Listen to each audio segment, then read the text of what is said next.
մեկը կանգներ սեպտեմբերի 26-ի վրա։ Եթե ինձ հարցնեին ինչ կուզեի հիմա ամենաշատը, ես կասեի թող հավեր լիներ սեպտեմբերի 26։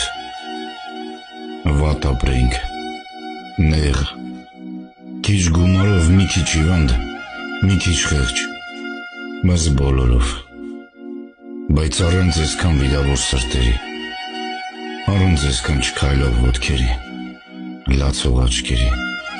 ես դժոխքի մեջ մի կերպ կծկված ապրելու։ Ինձ ավելի շատ սեպտեմբերի 26-ն է ցավացնում, քան 27-ը։ Չգիտակցված երջանիկ էինք, հետո գիտակցելով 44 օր դժբախտանում էինք ոտքից գլուխ։ Փառք ձեզ տվեք, հավերժ փորք։